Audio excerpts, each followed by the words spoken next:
N'ubutumwa Imana yambwiye ngo abantu bari bategereje ikindi kintu mu Rwanda kitari ineza y'Imana.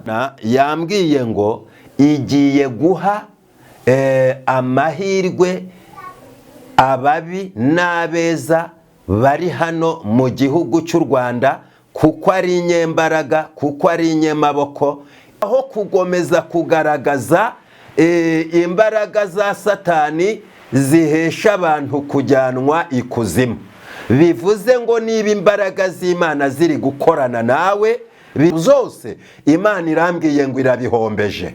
Irabihombeje ibyo by'inzigo, ihombeje ibyo kwihorera, ihombeje ibya munyangire. Kuko Imana yambwiye ngo muri kino gihugu cy'u Rwanda hakoreramo umudayimoni, ariko uwo mudayimoni cyabagendereye ni ugutangiza ibikorwa bizashora abanyarwanda mu bwicanyi. Uwiteka aravuze ngo arabimenesheje, kuko ibyo byuzuye urwango, arabivumye mu izina rya Yesu.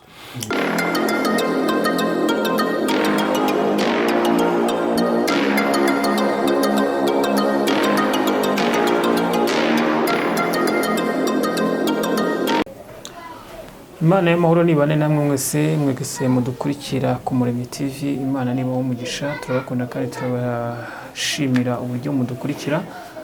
Mwebwe mutuye ahatandukanye mu Rwanda, mu majyepfo, mu majyaruguru, iburengerazuba n'iburasirazuba n'umujyi wa Kigali, mwese turabashuhuje. Ntabwo twakwibagirwa n'abari muri diaspora, muradukurikira abari muri Amerika, muri Canada, Burayi hose no mu Bushinwa. Imana nibarinde. Abatumva Ikinyarwanda namwe Imana ibarinde, abatacyumva n'abacyumva reka tubasuhuze. Mwese mudukurikira rero tushuhuje, namwe abakunzi bacu batwereka ko tubana, bakanda like, bakaduha komenti, kandi nukuri turabashimira uburyo mudukunda cyane. Reka rero tubasuhuza aho muri hose, aho mwicaye, aho mugenda, aho abari muri ofisi, abari kwa muganga, Imana ibakize. Aho muri hose, abari kwaka akazi hose, aho mutwumvira mu bice bitandukanye ku isi hose, turabashimira. Muri uyu mwanya rero dufite umukozi w'Imana, twabazaniye umukozi w'Imana. Sibwo bwa mbere tumwakiye ku Muremyi TV. Umukozi w'Imana, Imana yizeye ikamuha ibyayo. Yatubwiye ko avuye mu gusenga, reka tumwakire ku Muremyi TV adusuhuze. Ntabwo twari tumaze igihe duhura nawe, atubwire naho yarari. Yego, ndabasuhuje mwese abakurikira iyi kamera Umuremyi TV. Imana yo mu ijuru ibishimira, ibaha umugisha kubwo gukurikira ubutumwa bwiza bwa Yesu Kristo tubagezaho. Njyewe nitwa Nzabahimana Ernest, umukozi w'Imana. Rero nubwo nari maze iminsi ntaboneka kuri iyi kamera inshuro nyinshi, mba ndi mu bihe byo gusenga mu butumire bwanjye n'Imana, cyane cyane ko iby'Imana nyine atari ukwihuta ujya gukora, ahubwo ari ukubanza kuyikunda no kubana nayo no gusabana nayo, kugira ngo abe ari yiguha ibyo gukora. Amen. Niyo mpamvu rero mu ruhande rwanjye gukora utiga ibyo ukora ngo ubinoze ubinonosore, nabyo ntabwo biba ari byiza. Yego, urakoze cyane mukozi w'Imana. Ubwo rero bakunzi bacu, akiva gusenga afite ubutumwa yabageneye, Imana yamuhaye kugira ngo namwe bubagereho. Mudukurikire, muhere ku munota wa mbere uko atubwira hari icyo Imana igushakaho, nanjye hari icyo Imana inshakaho. Reka tumuhe uwo mwanya adusengera Imana, noneho twumve ubwo butumwa dutuje ducecece twese. Murakoze cyane, ni karibu umukozi w'Imana. Imana ishimwe cyane. Mbere yuko nsenga, ubutumwa Imana yampaye kuri uyu munsi ni ubutumwa Imana yambwiye ngo abantu bari bategereje ikindi kintu mu Rwanda kitari ineza y'Imana, kitari urukundo rw'Imana, ntacyo bari bubone. Abari bategereje ibindi bintu bibi bigayitse, bitari ineza y'Imana, bitari urukundo rw'Imana, ntabyo bari bubone. Ikintu kiri buboneke cyangwa bagiye kubona bagomba kwitega ni ineza y'Imana, ni urukundo rw'Imana. Imana ishimwe cyane. Amen. Kadusome muri Bibiliya mu gitabo cy'Itangiriro ibice 7 umurongo wa 2 n'umurongo wa 5. Mu matungo yose no mu nyamaswa zose zitazira ujyanemo 7, ibigabo n'ibigore, no mu nyamaswa zizira ujyanemo 2, ingabo n'ingore. Nowa akora byose uko Uwiteka yabimutegetse. Imana idufashe cyane. Mwakira ijambo ry'Imana. Amen. Gukorera Imana si ukwitegeka k'umuntu no kwiyobora kwe, ahubwo ni ukubitegekerwa n'Imana ikakuyobora uko ukwiriye kubana n'ibyo yaremye byose, kuko bidahuje kamere n'imimerere, hanyuma ikaguha ubwenge bwayo ukabana nayo ukora neza uko bigenwa n'Imana. Imana ishimwe. Rero Imana yambwiye ngo igihugu cy'u Rwanda kigiye gucogozwa, kigiye gucongwa n'Imana ku buryo agakiza kazakigera ku matwi. Hazagushwa hasi inkwenene zose umunyarwanda yakwenye undi munyarwanda, kandi bose ari abanyarwanda batunzwe n'imbabazi z'Imana. Imana idufashe kandi Imana itugirire neza. Kadusengere buno butumwa kugira ngo Imana irusheho kubucengeza mu mitima yacu, kandi burusheho kugirira umumaro abagiye kubwumva, abagiye kubukurikira, kugira ngo bugiraho bubavana, bugiraho bubageza.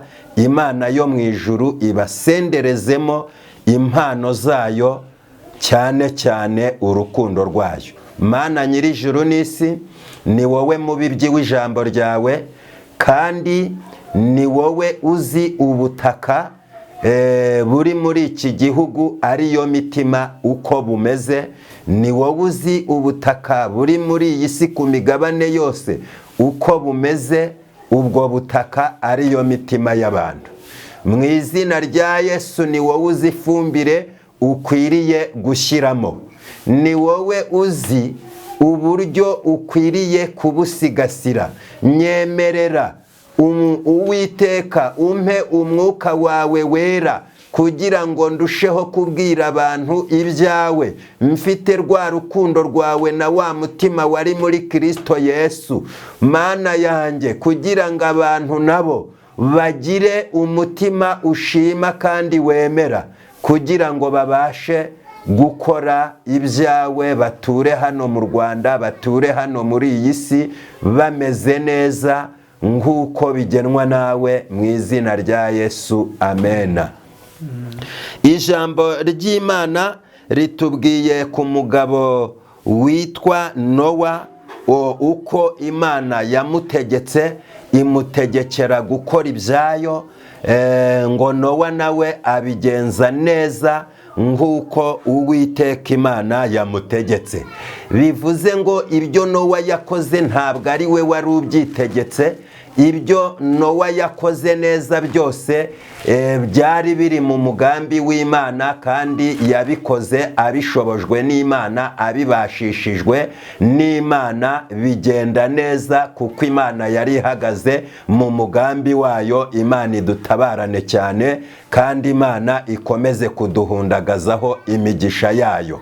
Imana ishimwe. Nicyo gituma navuze ngo gukorana n'Imana, gukorera Imana ni ukubitegekerwa nayo, ntabwo ari ukubyitegeka, kuko ibyo twitegeka ni ibingana n'ibyacu tubamo, n'imitekerereze yacu, n'imyumvire yacu, n'imikorere yacu isanzwe yo mu buryo bw'ubuzima bw'umubiri busanzwe. Ariko iyo tugeze mu by'Imana, kuko Bibiliya irambwira ngo ibiri ku isi byose icyatumye bibaho niko Imana yabishatse kandi niyo yabiremye. Niyo mpamvu rero hano muri iyi si ikintu cyose uzabonamo gihari kuko Imana yakiremye.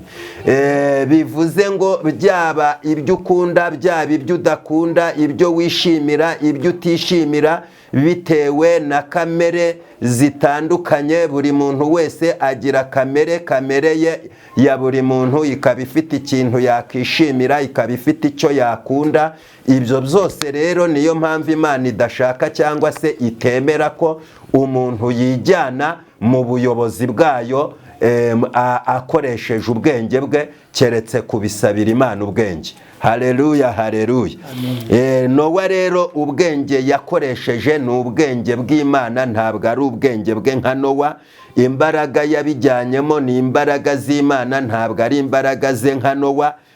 Ni nayo mpamvu iyo dusomye ijambo ry'Imana, niyo twumva ubutumwa bwiza, cyane cyane buba bugomba kutuganisha kuri nyirabwo, buba bugomba kutuganisha ku Mana, kugira ngo dukurure imbaraga zayo, dukurure ubushobozi bwayo, dukurure imbabazi zayo, dukurure urukundo rwayo rutagira akagero, dukurure ineza yayo. Noneho ibyo tubashe kubyigiraho kugira ngo natwe bidufashe kumara iminsi yacu y'ubuzima bwacu hano mu isi twitondeye ibyo tubana nabyo, twitondeye ibyo tunyuramo, tudahubukira ibyo tubonye byose, ahubwo twigengesereye kugira ngo tubashishwe n'Imana muri byose.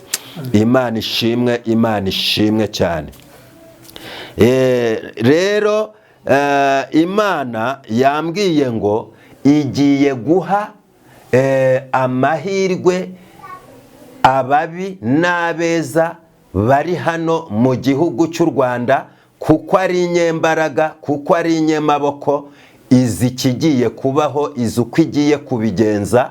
Ibyo umuntu atakora Imana yo yabikora, ibyo umuntu atashobora Imana yo yabishobora.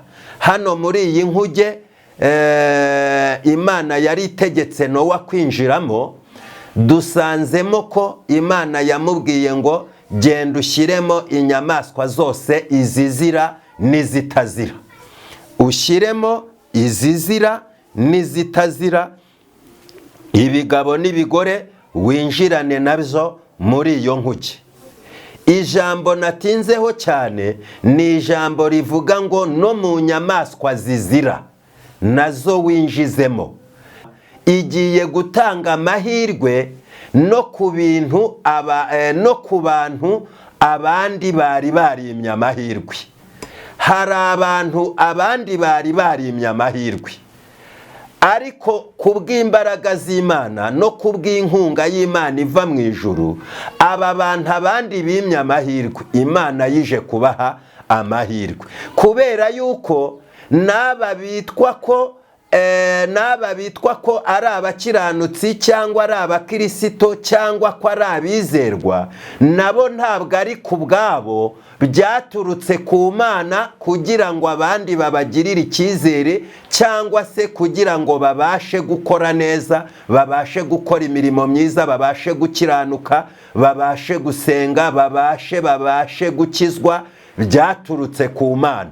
Imana idufashe cyane, kuko hatabayeho imbaraga z'Imana nta mwiza n'umwe waba mu isi.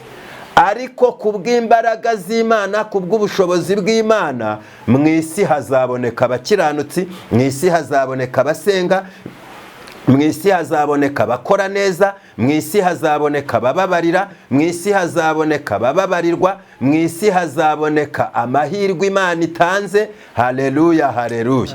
Imana ishimwe cyane. Kino rero Imana yambwiye ngo ni igihe cyo kuza kugaragaza gukora kwayo, kandi Imana yambwiye ngo abumva yuko bakorana n'Imana bakwiriye gutangira gutangaza ububasha bw'Imana buhesha abantu gukiza, aho kugomeza kugaragaza imbaraga za Satani zihesha abantu kujyanwa ikuzimu.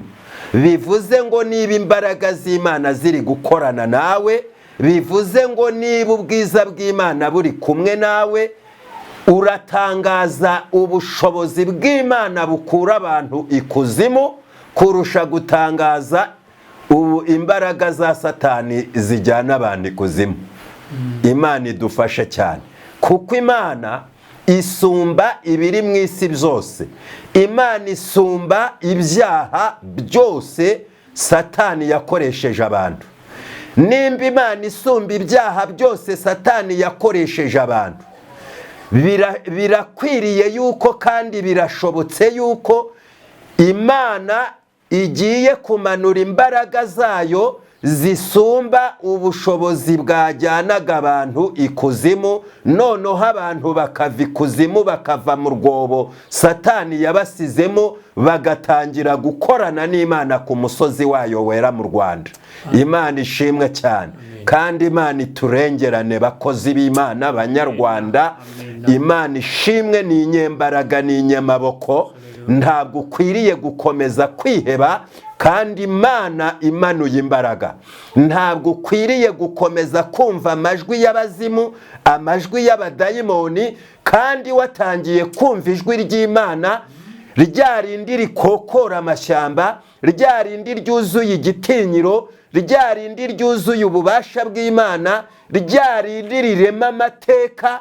Ndagira ngo mbatangarize yuko ijwi ry'Imana niryo ryahagurukanye Aburahamu rimuvana mu bigirwamana muri Uriya y'Abakarudaya. Imana ihabwa icyubahiro. Nta kindi kintu cyakuye Aburahamu muri Uriya y'Abakarudaya mu bigirwamana ni ijwi ry'Imana. Ntabwo ari imbaraga za Aburahamu nka Aburahamu. Ikindi kintu cyajyanye Mose muri Egiputa ni ijwi ry'Imana, kuko Mose yabanje kugaragariza Imana yuko atabasha guhangara Farawo umwami wa Egiputa, ariko kuko ijwi ry'Imana rifite ubutware, ryari ryamubonekeye riri kuvugana nawe, ryaramuhumanuye, rirangije kumuhumanura riranamutinyura, rimutinyurira kujya guhagarara imbere y'igikomerezwa Farawo. Imana ishimwe cyane. Uyu mwanya rero hari ijwi ry'Imana riguhamagariye guhagarara imbere ya Farawo wawe, kandi ukamutangariza yuko uburetwa bwe burangiye. Haleluya, haleluya. Imana ihamagara Yeremiya. Yeremiya nawe yabwiye Imana ati, njyewe ndacyari umwana kandi rwose ndi mutoya cyane, ibyo bintu sinabishobora. Kuko ijwi ry'Imana ryari rigendereye Yeremiya, riramutinyura, riramweza. Haleluya. Rimaze kumweza, rimaze kumutinyura, ritangira kumuha amategeko, ritangira kumushyiramo ubutware, rimuremamo ibyiringiro, kandi rimubonamo kuzabona ibyiza, kandi rimuremamo kuzatsinda, aho guhora yumva ko we ari umwana mutoya utahagarara imbere y'ibikomerezwa, utahagarara imbere y'ibikomeye ngo abitsindishe izina rya Yesu n'ububasha bw'Imana. Imana ishimwe cyane. Imana itugirire neza. Ni ukuvuga ngo rero ukimara kumva rino jambo, hari ubutware bw'Imana bugiye kumanukira muri wowe.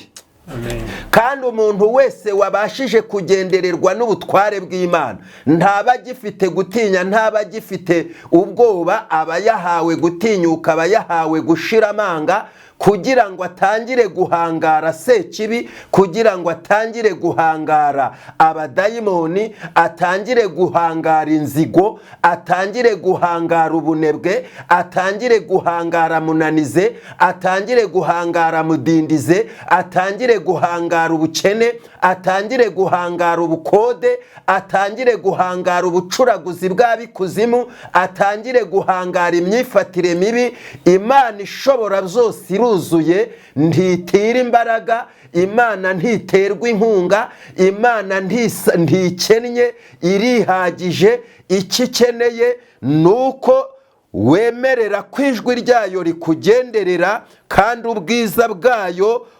ukabwakira, ubundi ugatangira kugenda hano muri iyi si wiyumvamo yuko ahantu hose uri buhanyure kubw'ububasha bw'Imana n'ubwiza bwayo. Imana ishimwe cyane. Umuntu rero wuzuye imbaraga z'Imana ntaba akireba abakora ibyaha ngo abijundike, ahubwo ya neza y'Imana imurimo atangira gushakisha ukuntu yabageraho. Ariko kandi ikintu cya mbere abagaragariza ni urukundo, kuko abatagifite ya minkanyari yo ku gahanga yo kuvuga nabi, kuko abatagifite urwango, kuko abatagifite inzigo, ahubwo aba yuzuye ineza ituruka ku Mana. Ni nayo mpamvu rero Imana iri gutangaza ngo abari bategereje ibindi bintu bibi mu gihugu cy'u Rwanda bitari ineza y'Imana, bitari urukundo rw'Imana, bitari imbabazi z'Imana, bagiye kubura ibindi bari biringiye, bari bategereje by'ubugome n'ubugomeramana no kwiturana inzigo no kwiturana kwihorera. Ibyo byose Imana irambwiye ngo irabihombeje, irabihombeje ibyo by'inzigo, ihombeje ibyo kwihorera, ihombeje ibya munyangire, ihombeje urwango, ihombeje ubutindi, ihombeje n'agakiza k'agatindi. Agakiza k'agatindira kavumye, Imana imanuye agakiza kayo kagaragaza umwana wayo wicisha bugufi, kagaragaza ububasha bw'Imana, kagaragaza inzira za Nyagasani, kakirukana urwango, kakirukana amacakubiri, kakirukana ibintu byose abazimu n'abadayimoni bavanye ikuzimu. Kuko Imana yambwiye ngo muri kino gihugu cy'u Rwanda hakoreramo umudayimoni, ariko uwo mudayimoni cyabagendereye ni ugutangiza ibikorwa bizashora abanyarwanda mu bwicanyi. Ariko Uwiteka yambwiye ngo nimuhumure, amanuye imbaraga zisumba ubutwari bw'uwo mudayimoni. Uwiteka amanuye ubushobozi busumba ubutwari bw'ubwicanyi bw'umudayimoni wakoreraga mu Rwanda. Imana idufashe cyane, turengere kandi tugirire neza. Hari inzigo zari mu gihugu, Uwiteka arazivumye. Hari ubudabagizi bwari mu gihugu bwategetswe na Satani, ariko ubwo budabagizi bukaba bushinzwe gushinyagurira abakene. Ubwo budabagizi Uwiteka nabwo arabuvumye, kugira ngo umukene n'umukire bafatanyirize hamwe, babe umugozi umwe, bazamurane, bahanahane mu maboko. Bya bindi byo kuvuga ngo amaboko ataresha ntaramukanya, Uwiteka aravuze ngo arabimenesheje, kuko ibyo byuzuye urwango, arabivumye mu izina rya Yesu. Imana ishimwe cyane. Kuko n'uwakize yakize ku bw'inkunga y'Imana, ndetse Imana yambwiye ngo n'uwakiranutse yakiranutse ku bw'inkunga y'Imana, ndetse n'uwakijijwe yakijijwe ku bw'inkunga y'Imana. Ni nayo mpamvu Uwiteka adashaka abaneguranye, ni nayo mpamvu Uwiteka adashaka abaca imanza, ni nayo mpamvu Uwiteka adashaka abasenyana, ni nayo mpamvu Uwiteka adashaka ababiba inzangano, kuko ngo inzangano nizo zashoye abanyarwanda mu bwicanyi. Ubwicanyi buraba ku bwicanyi busohora muri jenoside. Ibyo byose byagiye bituruka ku bwibone, ku kwishyira hejuru, ku kwikunda, ku kwirata, mu nyangire, gusebanya. Ibyo byose nibyo byashoye u Rwanda mu matiku n'amatindi n'amatiruganya.